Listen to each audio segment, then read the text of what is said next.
Assalamualaikum warahmatullahi wabarakatuh. Selamat pagi anak-anak. Sekarang alhamdulillah kita bisa bertemu lagi walaupun masih dalam keadaan online kayak gini ya. Tapi semoga ini tidak mematahkan semangat kalian untuk terus belajar ya. Alhamdulillahirrahmanirrahim, kita sudah masuk ke semester 2 ya. Dan juga kita juga sudah masuk ke materi pelajaran yang baru ya. Di awal bab semester 2 ini Ibu akan membahas tentang kesebangunan dan kekongruenan ya. Jadi sebelum kita menghitung, kita harus tahu dulu nih definisi sebangun sama kongruen itu apa sih gitu ya. Oke, yang pertama akan Ibu bahas adalah tentang kesebangunan ya. Di sini katanya dua buah benda dikatakan sebangun apabila ya, di sini apabila perbandingan panjang sisi yang sejajarnya senilai dan bentuknya sama. Jadi ingat, jadi intinya gini, dua benda itu dikatakan sebangun apabila bentuknya sama tapi ukurannya berbeda. Contoh gini ya. Ini Ibu punya uang 50.000 ya. Terus Ibu juga punya uang 5.000. Oke. Yang Ibu tanyakan, apa persamaan dari dua benda ini? Oke, bentuknya sama, ya kan? Sama-sama persegi panjang. Yang 50.000 bentuknya persegi panjang, yang 5.000 pun bentuknya persegi panjang. Hanya saja, kenapa? Ukurannya berbeda. Nah, lihat, yang 50.000 itu ukuran kertasnya itu akan lebih besar dibanding dengan ukuran kertas yang 5.000. Kalau kalian tempelkan di sini otomatis dia tidak akan sama ya.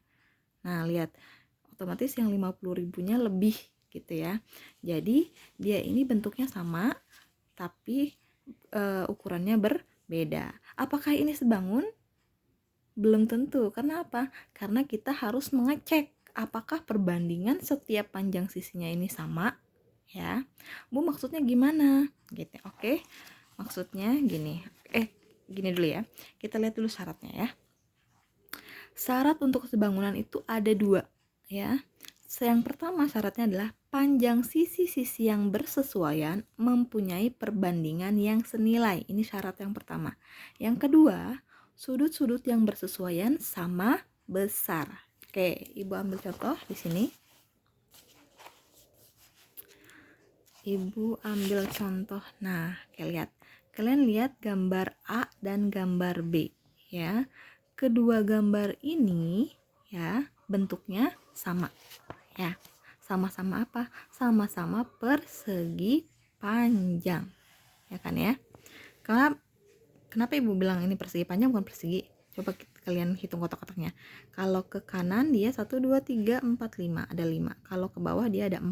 Nah, karena dia ukurannya berbeda antara kiri dan ke bawahnya, berarti ini namanya persegi panjang. Sekarang kita perhatikan ya. Kita cari dulu deh sisi yang sepasang atau pasangan sisinya. Yang atas akan berpasangan dengan yang bawah. Ya kan ya, sisi atas akan berpasangan dengan sisi bawah, sisi kiri akan berpasangan dengan sisi kanan. Begitupun dengan gambar yang B. Yang sisi atas akan berpasangan dengan sisi bawah, sisi kiri akan berpasangan dengan sisi yang kanan. Nah, karena ini ada 2, kita harus tahu sisi yang bersesuaian. Jadi gini, jadi nanti kita akan perbandingkan pasangan sisi yang di A dengan pasangan sisi yang di B, tapi dia harus bersesuaian. Contohnya, kan gini, kan sisi yang A itu pasangannya itu yang atas sama yang bawah, otomatis kita yang B juga ngelihatnya yang atas dengan yang bawah. Jangan yang A kita lihat yang atas dan bawah, tapi yang B nya kita lihatnya yang kiri dan kanan, nggak boleh, itu tidak sesuai. Jadi harus sesuai, atas bawah, berarti yang gambar kedua juga harus atas bawah. Kalau yang gambar pertama kita ambil yang atas, maka gambar kedua pun kita harus ambil yang atas. Gambar kedua kita ambil yang kiri, gambar pertama kita ambil yang kiri, maka gambar kedua pun kita ambil yang kiri gitu ya. Jadi harus harus bersesuaian, nggak boleh diacak-acak. Dan kita nggak boleh dalam memasukkan ke rumus itu nggak boleh dibalik-balik. Kalau dari awal kita sudah ngambil gambar pertama terlebih dahulu, maka ke bawahnya gambar pertama itu harus menjadi yang pertama gitu tuh. Jadi untuk lebih jelasnya gini nih ya.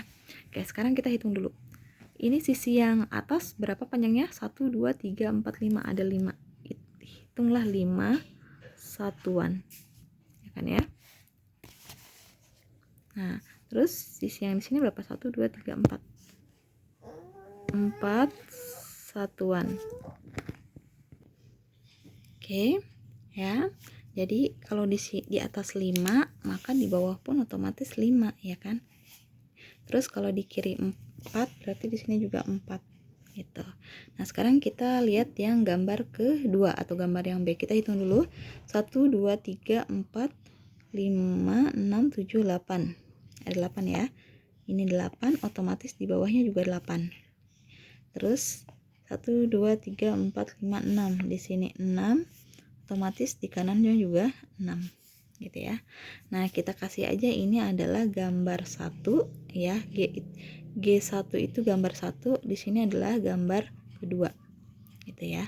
Nah, tadi Ibu udah bilang ya, kalau kalian mau memasukkan ke dalam perbandingan atau perhitungannya, kalian gambarnya itu nggak boleh dibolak-balik ya. Nah, sekarang kita lihat dulu ya. Oke, ini kita ambil dulu yang sisi atas ya. Ini atas dengan atas ya. Berarti gini deh. Nanti tulisannya gini nanti ya.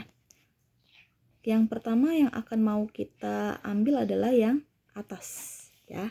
Nah, kemudian yang mau kita tulis pertama kali adalah gambar 1 akan dibandingkan dengan gambar 2. Ya kan ya? Gambar 1 perbandingan kan simbolnya kalau enggak titik 2 yaitu adalah per gitu ya. Itu artinya perbandingan ya. Gambar 1 dibanding dengan gambar 2 itu sama dengan, ingat ya, kita lihat yang atas ya. Nah, sekarang gambar satunya yang atasnya berapa? 5 kan? Berarti di sini adalah 5 per gambar 2-nya berapa? Gambar 2-nya, ingat yang atas, yang akan mau kita bahas yang atas, berarti yang gambar 1 lihat yang atas, gambar 2 juga lihat yang atas, 8. Berarti perbandingannya adalah 5 per 8. Bisa diperkecil? Enggak. Kalau enggak, ya udah enggak apa-apa. Gitu ya, cukup sampai sini. Terus apalagi yang mau kita perbandingkan? Misalkan sekarang yang mau kita perbandingkan adalah sisi kiri. Ya kan ya? Oke. Nah, tadi yang Ibu maksud adalah kalian kan tadi sudah mengerjakan yang atas, sekarang kalian mengerjakan yang kiri. Yang kiri itu nggak boleh kalian tulisnya gambar 2 per gambar 1. Dari awal kalian kalau sudah menulis gambar 1 per gambar 2, maka semuanya harus kayak gitu. Berarti ini pun harus gambar 1 per gambar 2. Gitu ya. Nggak boleh dibalik, nggak boleh gambar 2 per gambar 1. Kenapa? Karena dari awal kalian sudah menetapkan gambar 1 per gambar 2. Bu, kalau dari awal saya gambar 2 per gambar 1 gimana? Berarti di sini pun harus gambar 2 per gambar 1 gitu ya. Oke, sekarang kita masukkan. Kita lihat yang kiri sekarang ya. Di gambar 1 kita lihat yang kiri, di gambar 2 juga kita lihat kiri. Kita lihat dulu gambar 1 karena yang di atas kita tulisnya gambar 1 dulu ya. Gambar 1 yang kiri ada 4, gambar 2 yang kiri ada 6. Berarti perbandingannya adalah 4 per 6. Bisa diperkecil nggak? Bisa ya. Jadi hasilnya berapa? 2 per 3 gitu. Nah, terus habis itu kita ambil yang bawah ya. Yang bawah tetap rumusnya kita harus tetapkan gambar 1 per gambar 2 ya. Yang bawah berarti kita harus lihat dari gambar 1, habis itu kita loncat ke gambar 2 karena yang pertama kali kita tulis adalah gambar 1 ya. Gambar 1 yang bawah berapa? 5. Gambar 2 yang bawah berapa? 8. Berarti tulisannya adalah 5 per 8. Oke, tinggal yang satu lagi, kanan. Kanan ya. Nah, yang kanan sekarang tulisannya adalah gambar 1 per gambar 2. Kita lihat karena di sini kita tulis gambar 1 dulu, maka kita lihat gambar 1 yang bagian kanan. Ini berapa? 4. Kalau yang ini berapa? Yang gambar 2-nya 6. Berarti sini 4 per 6. Kalau bisa diperkecil jadi berapa? 2 per 3. Nah, sekarang tadi kata Ibu, pasangan sisi itu yang mana sih? Atas sama bawah. kiri dengan kanan. Ini pun sama ya, berarti atas sama bawah, kiri dan kanan. Sekarang lihat. Ini kan hasilnya nih, ini 5/8, ini 5/8, ya kan? Terus ini 2/3, ini 2/3. Nah, sekarang lihat. Tadi pasangan yang atas adalah yang bawah. Pasangan kiri adalah kanan. Sekarang kita lihat perbandingannya sama nggak? Ini 5/8, ini juga 5/8. Nah, berarti sama dong. Lalu kita cek ke kiri dan kanan. Ini 2/3, ini 2/3. Ternyata karena perbandingan yang sisi yang bersesuaian itu sama, ini atas dengan bawah nilainya sama. Kiri dengan kanan nilai perbandingannya juga sama. Ya, berarti kalau sudah sama, syarat yang pertama adalah terpenuhi. Karena syarat yang pertama adalah apa? Panjang sisi yang bersesuaian mempunyai perbandingan yang senilai. Bu, kalau misalkan di sini 5/8, di sini 2/3, di sini 2/3, di sini 2/3. Itu syarat pertama terpenuhi enggak? Enggak. Karena apa? Tadi pasangan itu harus atas dengan bawah itu harus sama. 5/8 otomatis di sini harus 5/8. Enggak boleh ada angka yang berbeda, ya. Kecuali ini, atas sama kiri ya boleh berbeda. Kenapa? Karena dia bukan pasangan sisi yang bersesuaian gitu ya. Jadi kan atas pasangannya bawah, kiri dengan kanan. Otomatis atas sama bawah itu nilainya harus sama, kiri dan kanan nilainya juga harus sama gitu ya. Jadi syarat nomor 1 terpenuhi ya untuk gambar yang ini, contoh gambar yang ini. Terus syarat yang kedua. Syarat yang kedua adalah sudut-sudut yang bersesuaian sama besar. Sudut-sudut yang bersesuaian sama besar. Oke, kita lihat di sini. Di sini ada 4 sudut ya. Ya. Sudut 1, sudut 2, sudut 3, sudut 4. Nih, yang ini nih, Ibu kasih sudut 1, 2, 3, 4. Begitupun gambar 2 ada 4 sudut ya. 1, 2, 3, 4. Ingat, yang kalian bandingkan adalah bukan sudut dalam satu gambar, tapi sudut di antara dua gambar ini. Nah, sekarang Ibu tanya deh, ini sudutnya sudut apa? Sudut siku. Sudut yang ini di gambar 1 akan bersesuaian dengan sudut di gambar 2 yang mana? Yang ini juga, gitu ya. Oke, kita cek lagi. Sudut yang ini kan sama dengan sudut yang ini. Ini juga bentuknya kan, bentuknya sudut siku-siku. Berarti kan besarnya 90 derajat dong. Ini 90 derajat, ini juga 90 derajat gitu ya. Terus sudut yang ini sama sudut yang ini sama-sama 90 derajat juga ya. Ini kan membentuk sudut siku-siku. Ya tuh siku-siku kan. Ini juga bentuk sudut siku-siku. Nah, sudut siku-siku itu besarnya 90 derajat. Ini sama ini juga bersesuaian. Ini sama ini juga akan membentuk apa? Membentuk sudut siku-siku ya. Karena semuanya membentuk sudut siku-siku dan semuanya bersesuaian, otomatis dia juga adalah sama besar. Besarnya berapa? 90 derajat. Oke. Nah, kalau gitu bagaimana? Kalau begitu syarat 2 juga terpenuhi ya. Karena syarat 1 dan syarat 2 terpenuhi, otomatis kedua bangun ini adalah sebangun gitu ya. Kalau salah satu syarat tidak terpenuhi, maka dia dikatakan bukan sebangun atau tidak memenuhi syarat kesebangunan gitu ya. Oke, kita lanjut masuk ke apa? Ke kongruen ya. Nah, lihat sini. Dua buah benda dikatakan kongruen ya, kongruen apabila bentuk dan ukurannya sama. Nah, di sini contohnya. Ibu di sini ada gambar uang Rp5.000. Coba perhatikan. Nah, lihat, di sini ada dua uang ya, dua uang dengan pecahan nominal Rp5.000. Di sini bentuknya sudah sama-sama apa? Sama-sama persegi panjang. Dan ukurannya pun kalau kalian tempel salah satunya ya, misalkan dari yang bawah ditempel ke atas, ini juga akan menutupi semua bagian yang ini, yang atas ya.